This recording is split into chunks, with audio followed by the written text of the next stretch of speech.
Ante este escenario, muchos huyeron de su territorio y se instalaron en el sur de Ucrania, donde fundaron el Sich de Zaporizhia. El número de habitantes de este lugar aumentó exponencialmente en pocos años, ganando una destacada importancia política y militar, llegando incluso a atacar a Polonia y controlar Kiev y otras zonas del centro de la actual Ucrania.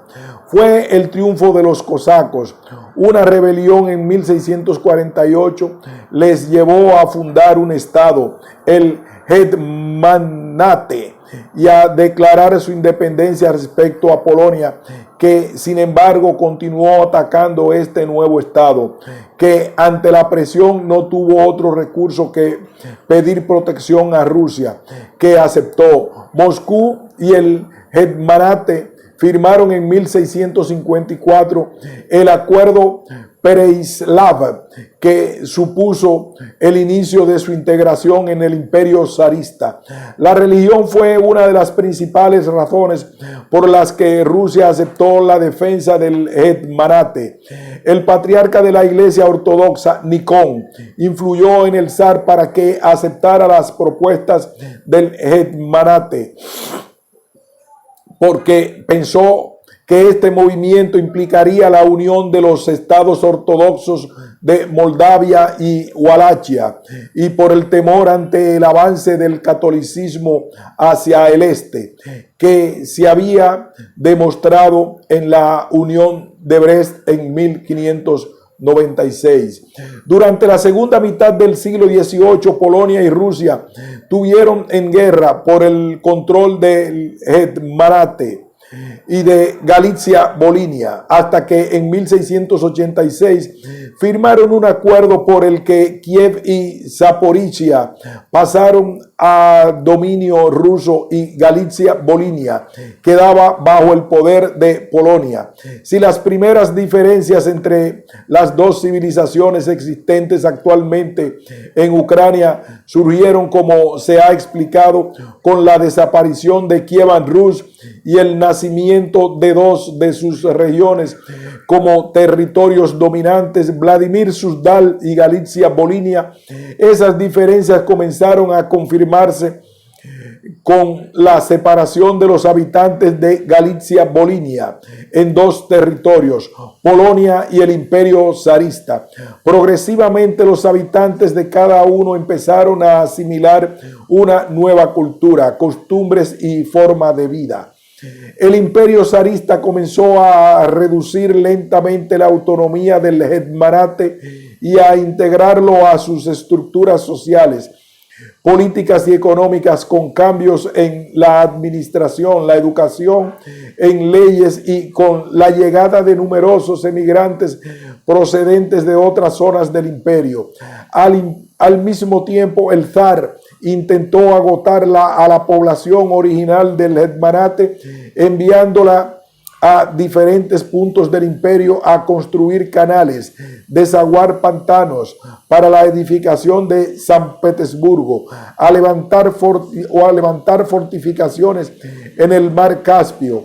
A los comerciantes se les exigió vender sus mercancías solo en el imperio. En 1721 el zar trasladó la dirección del Hetmanate del Ministerio de Asuntos Exteriores al Senado. Se abolieron los permisos especiales que los habitantes del Hetmanate tenían para viajar al extranjero. Esta política zarista logró debilitar el espíritu guerrero y reivindicativo de los cosacos. Sin embargo, se permitió el mantenimiento de ciertas tradiciones a los habitantes originales del Hetmanate, Ucrania, como hablar el ucraniano. Estas medidas obligaron a muchos intelectuales del Hetmanate que mantenían los orígenes de la cultura más tradicional de Galitzia-Volhynia a trasladarse a San Petersburgo, siendo bien acogidos por esa sociedad y llegando incluso a trabajar en la administración zarista. Esta política de integración supuso que los habitantes del Hetmanate, Ucrania, interiorizasen en su su pertenencia al imperio y arrinconasen sus razones para luchar por la independencia. El Hetmanate se convirtió en una provincia más del imperio ruso. Debido al éxito de este proceso de integración que se expandió durante los siglos XIX y XX, se entiende por qué en los escenarios revolucionarios de 1917 y 1991 ni el parlamento ucraniano ni la mayoría de los habitantes del país exigieron la independencia en la primera fecha, ni alejarse radicalmente de Rusia en la segunda. Se identificaban con la sociedad del imperio zarista, su cultura, tradiciones, practicaban la misma religión, aunque había intelectuales y numerosos campesinos que no olvidaban tradiciones originales del Hetmanate, que en periodos concretos de la historia, como por ejemplo durante la primera mitad del siglo XIX, florecían.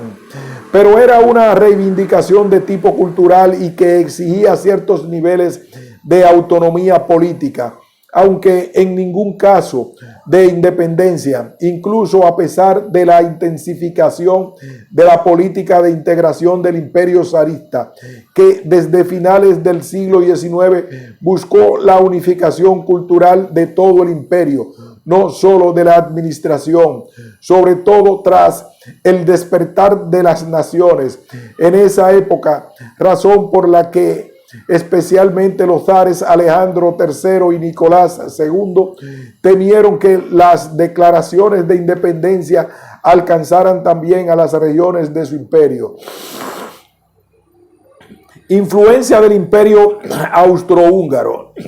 Los habitantes de Galicia, Volinia, que quedaron bajo el dominio de Polonia, tuvieron un destino diferente al de quienes huyeron de esa región y fundaron el Hetmanate, porque a finales del siglo XVIII Polonia desapareció repartida entre el imperio zarista y el austrohúngaro.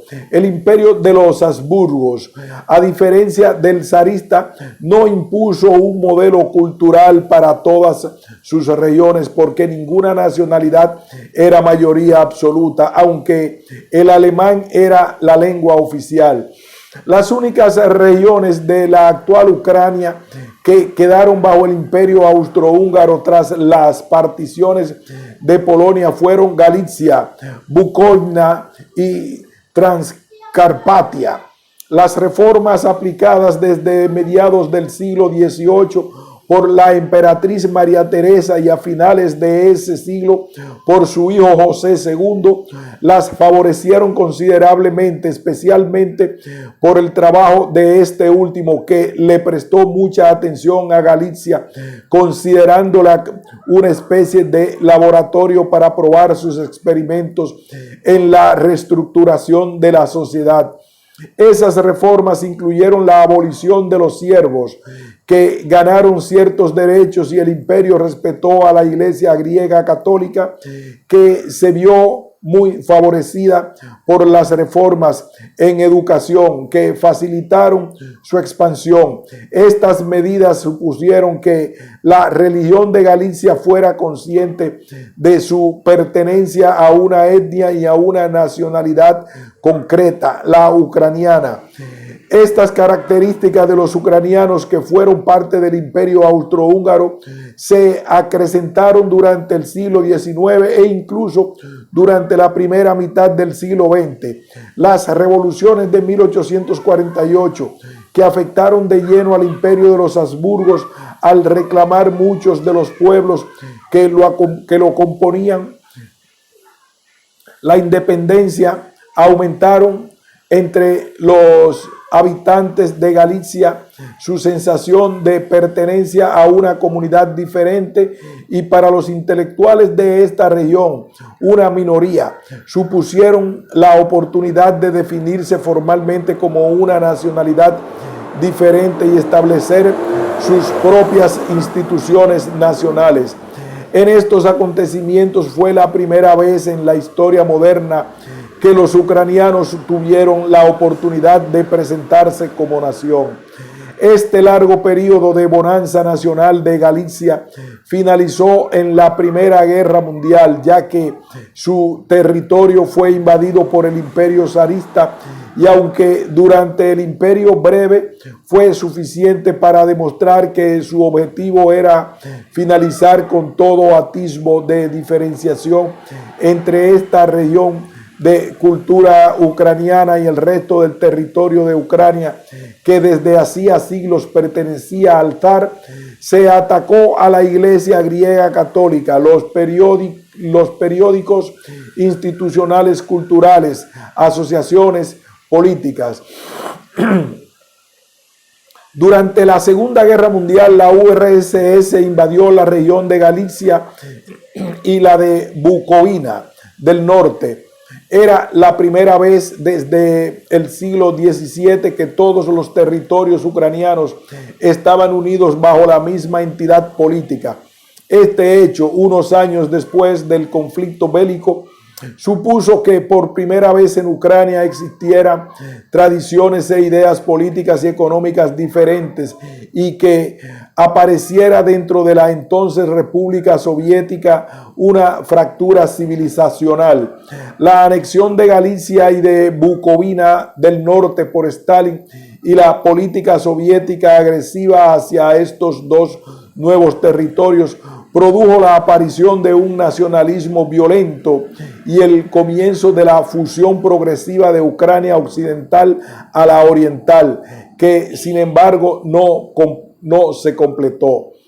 Los efectos de la política soviética sobre la ideología y la conciencia nacional de las regiones anexadas tras 1945 no dieron resultados.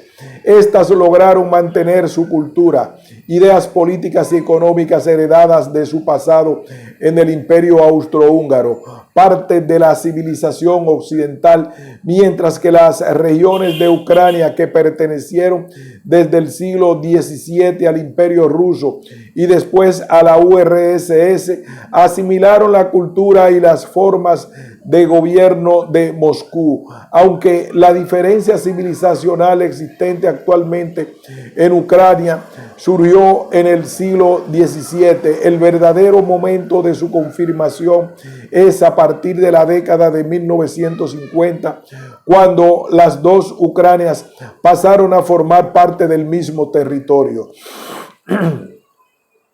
Ucrania proclama la independencia. Hasta ahora he argumentado dos razones por las que hay en Ucrania dos civilizaciones, la occidental y la eslavo-ortodoxa, a la que también pertenece Rusia.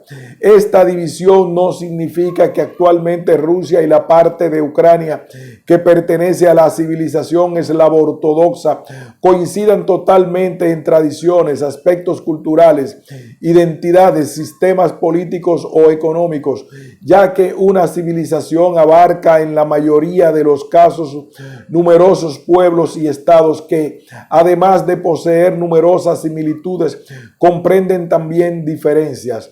Una de ellas afecta a la mayoría de la población de la parte de Ucrania que pertenece a la civilización eslavo-ortodoxa, que no se identificó con la nacionalidad rusa en 1991, aunque ello no implicó un deseo de independencia. Esta característica de esa población del centro, sur, norte y este de la actual Ucrania no es novedosa. Durante el zarismo, los habitantes de esas regiones de Ucrania eran leales al zar, mientras que en la época soviética la lealtad fue hacia la URSS. Su estado y al objetivo de alcanzar el comunismo, en ningún caso a Rusia. Salvo opiniones minoritarias, nunca se exigió la independencia de Ucrania, sino autonomía, sobre todo en el aspecto cultural. Esto se demuestra examinando la actitud de Ucrania durante la revolución de 1917, que solo pidió la independencia en el último momento, y en la actitud de la inteligencia ucraniana en la década de 1960 que luchó por el derecho a utilizar su cultura, tener órganos autónomos de gobierno, pero no por la independencia. Cuando la Unión Soviética desapareció, lo hizo también el Estado que unía a Ucrania y a Rusia y que luchaba por alcanzar el comunismo, nexo de unión importante de Ucrania a la URSS. En ese nuevo escenario, a finales de 1991, ni las autoridades ni la población ucraniana se plantearon la unión a Rusia, porque Ucrania nunca se ha considerado parte de Rusia, sino primero del Imperio zarista y después de la Unión Soviética. Estados a los que también perteneció Rusia, al igual que Ucrania.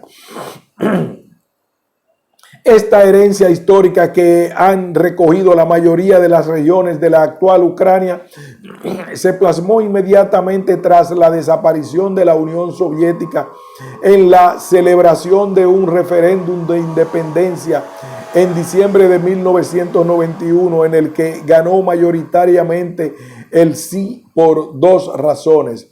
Por un lado, porque los habitantes del país pensaban que con esa medida mejoraría su nivel de vida y escaparían del caos en el que se había convertido, especialmente durante el último año, la Unión Soviética. Y por otro, porque el Estado del que Ucrania había formado parte desapareció y en ningún caso se contemplaba su unión a ningún otro, aunque ese fuera Rusia, porque su lealtad había sido hacia la URSS, como ha afirmado Wilson. La independencia de Ucrania llegó más por accidente que por diseño y principalmente como resultado de unos hechos ocurridos en toda la región. El voto masivo a favor de la independencia de la mayoría de los habitantes de Ucrania del este, del norte, centro, del sur y de parte del oeste no puede interpretarse como un deseo de alejarse de Rusia, obviar su cultura, tradiciones e integrarse totalmente a la civilización occidental, aunque quizás esta pudo ser la creencia general en Occidente durante los primeros meses de 1992. De hecho, en las elecciones presidenciales de diciembre de 1991, venció Leonid Kravchuk, que hasta hacía pocos meses había sido dirigente del destacado Partido Comunista de la URSS y durante la campaña electoral defendió la necesidad de la independencia para escapar a los problemas de la URSS con el señuelo de que en solitario los ucranianos vivirían mejor. Kravchuk obtuvo el 61.6% de los votos, mientras que su principal contrincante, Chernobyl, que propuso alejarse de todo lo que implicara estar cerca de Rusia, solo recogió 23.3% de los votos. El primer presidente de Ucrania tras su independencia, Leonid Kravchuk, basó su mandato en la construcción del Estado ucraniano frente a Rusia, tarea que implicó, por ejemplo, la formación de un ejército a partir de las unidades del Ejército Rojo estacionado en Ucrania. En los primeros 6 meses se vio favorecido porque Rusia reconoció la independencia de Kiev y el Kremlin estaba centrado en las reformas económicas para acercarse lo más posible a Occidente. Sin embargo, este escenario cambió radicalmente desde que en julio de 1992, cuando Yeltsin comenzó a cuestionar la propiedad de Ucrania de una parte de la flota del Mar Negro, de las armas nucleares y apoyaba las reivindicaciones de Crimea de unirse a Rusia. La presión del Kremlin hacia la soberanía de Ucrania fomentó aún más la identificación de la mayoría de los ucranianos con Ucrania. El final del mandato de Kravchuk empeoró considerablemente la situación en Ucrania porque la economía era un caos. La independencia no cumplía entre la población las expectativas creadas a finales de 1991 y la presión de Rusia sobre Kiev era brutal para sacar ventaja en la negociación sobre la flota del Mar Negro. Las armas nucleares y la división de los bienes de la URSS. Estos problemas llevaron a Kravchuk a apoyarse cada vez más en los nacionalistas, aprobando medidas contra aspectos de la cultura rusa. El idioma, por ejemplo, en Ucrania, que forman parte de la cultura ucraniana, y a poner en marcha una política exterior antirrusa en la que Kiev se ofrecía como cordón sanitario para aislar a Rusia de Europa. La desastrosa situación interna de Ucrania obligó a Kravchuk a convocar elecciones presidenciales. Durante la campaña electoral defendió ideas clásicas del nacionalismo ucraniano frente a su rival Leonid Kuchma, que abogó por la soberanía, mantener buenas relaciones con Rusia al mismo tiempo que con Europa, convertir a Ucrania en el nexo entre ambas entidades y respetar los aspectos propios de la cultura rusa presentes en Ucrania. La victoria de Kuchma fue aplastante. A partir de aquí y hasta la actualidad, en Ucrania se ha impuesto una mayoritaria línea política basada en la necesidad de mantener la independencia al mismo tiempo que tener buenas relaciones con Rusia. Toda política que tienda a los extremismos de intentar aislar a Rusia o de integrarse en ella fracasan y cada vez tienen menos apoyos. Es una consecuencia del pasado ruso-ucraniano. Durante su segundo mandato, Kuchma sostuvo la misma política, aunque graves escándalos de corrupción y el empeoramiento de la economía que llevó a apoyarse más en Moscú, aunque sin dejar de defender en ningún caso la soberanía de su país. El triunfo de la Revolución Naranja, encabezada por Víctor Yushchenko y Yulia Timoshenko, en enero de 2005 no significó una repetición del mandato de Kravchuk, ni un alejamiento de la política que busca un equilibrio entre Rusia y Europa. Esta se mantuvo en líneas generales, cambiando en ciertos aspectos como la mayor disposición a entrar en la OTAN y a tener una mayor colaboración con los Estados Unidos. Yushchenko obtuvo una holgada victoria a finales de 2005 por sus promesas de regeneración política y de lucha contra la corrupción, pero en ningún caso apostó por alejarse de Rusia como lo hizo Kravchuk en 1994, ya que esa política hubiera llevado a la derrota. El reciente triunfo de Víctor Yanukovych, un político de las regiones más al este de Ucrania, no ha supuesto poner en peligro la independencia del país, ni ha planteado la posibilidad de algún tipo de unión a Rusia. Su mandato como primer ministro servirá para anclar aún más a Ucrania en su soberanía. Este repaso brevísimo a las políticas de cada máximo dirigente de Ucrania demuestra que, salvo las excepciones del mandato de Kravchuk y de los últimos años del segundo mandato de Kuchma, la política exterior de Ucrania ha mantenido hasta hoy una línea de continuidad basada en la soberanía, buenas relaciones con Rusia, aunque sin entrar en acuerdos de tipo asociativo o federativo entre ambos estados, y tener relaciones fluidas con Estados Unidos y muy especialmente con la Unión Europea. Esto se debe a que la identificación histórica de Ucrania ha sido con la URSS y antes con el Imperio zarista, pero nunca con Rusia. A pesar de la defensa de la soberanía de Ucrania por casi todos los líderes del país, esto no significa que la división civilizacional no exista. La comprobamos claramente en las políticas de partidos nacionalistas que tienen su semillero de votos en las regiones más al oeste de Ucrania y mantienen la necesidad de tener las mínimas relaciones posibles con Rusia y de terminar con cualquier vestigio de la cultura rusa en Ucrania.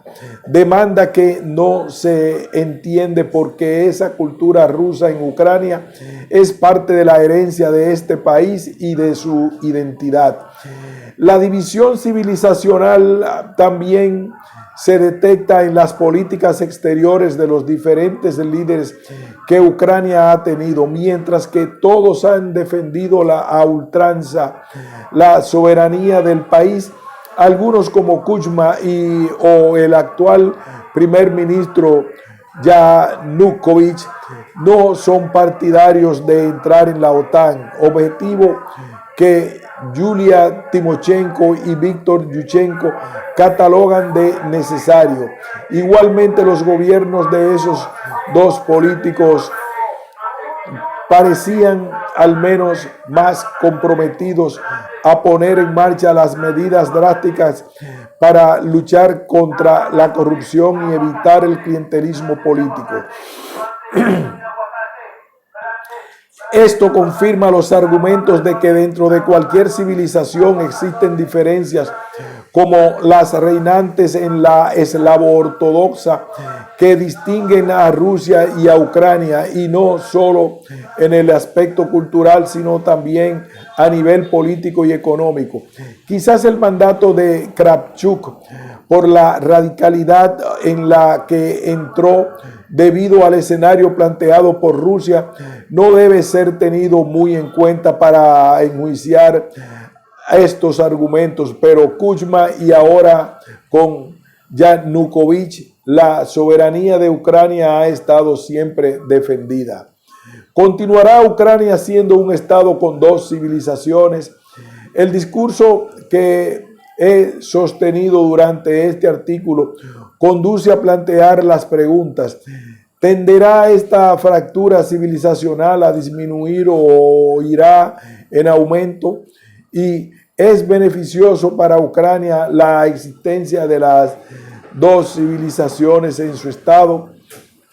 A la primera es complicado responder de manera categórica, aunque existen argumentos que inducen a concluir que esa fractura civilizacional podrá disminuir pero no desaparecer. Primero, la soberanía de Ucrania está cada vez más asentada, sobre todo desde que el gobierno liderado por Yanukovych ha demostrado que no pone en juego la independencia del país ni ha vendido a Rusia a empresas estratégicas, que era el temor generalizado en gran parte de la población de Ucrania y en Occidente.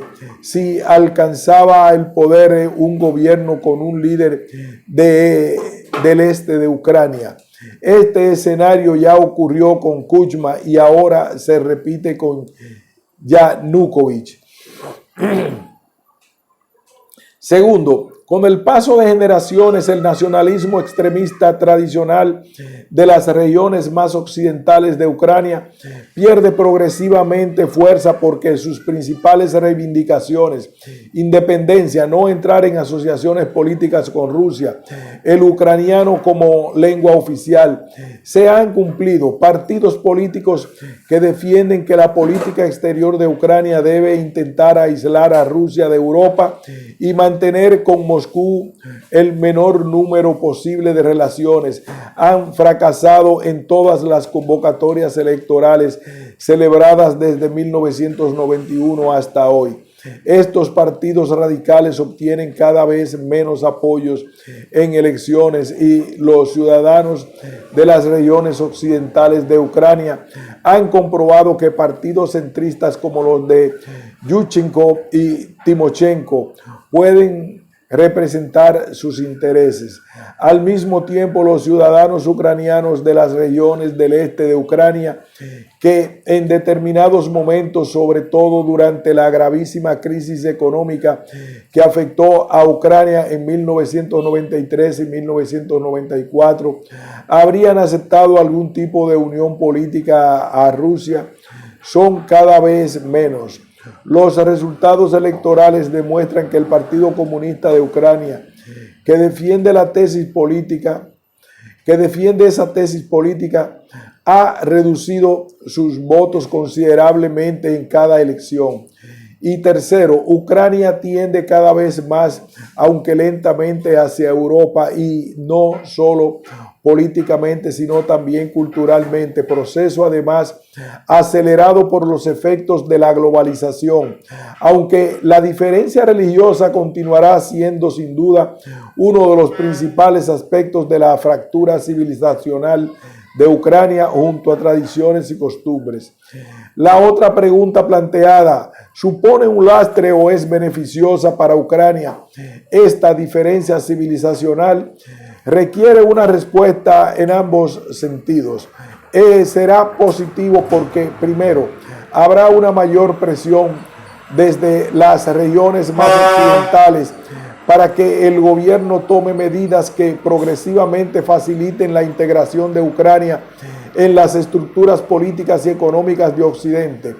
Un ejemplo de ello lo encontramos durante los últimos meses de 2006 en la presión ejercida sobre el gobierno de Yanukovych para que apruebe cambios en algunas leyes ucranianas que faciliten el ingreso del país en la Organización Mundial de Comercio.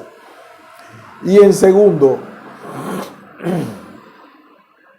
las regiones más occidentales de Ucrania han desempeñado un papel fundamental en la necesidad de la independencia. Intelectuales de estas regiones del país nunca obviaron durante la época soviética su deseo de ser independientes y mantuvieron la esencia de esta reivindicación histórica, mientras que los intelectuales de otras zonas de Ucrania eran más partidarios en el programa de los partidos de Ucrania Occidental para reivindicar la soberanía del país frente a la presión de Rusia.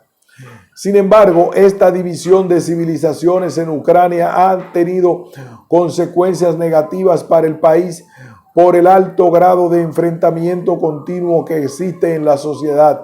El mejor ejemplo de ello son los resultados electorales, que siempre muestran una escisión entre las regiones más al este y al oeste hacia un candidato u otro según defienda una política exterior más favorable a integrarse plenamente en Occidente o a garantizar ciertas tradiciones más cercanas a Rusia, y según sea el origen del candidato. En los comicios presidenciales de 2004, Yanukovych obtuvo el 44% de los votos frente al 52% de Yushchenko, a pesar del escándalo de corrupción electoral que se descubrió, y en las elecciones parlamentarias de marzo de 2006 se repitió un resultado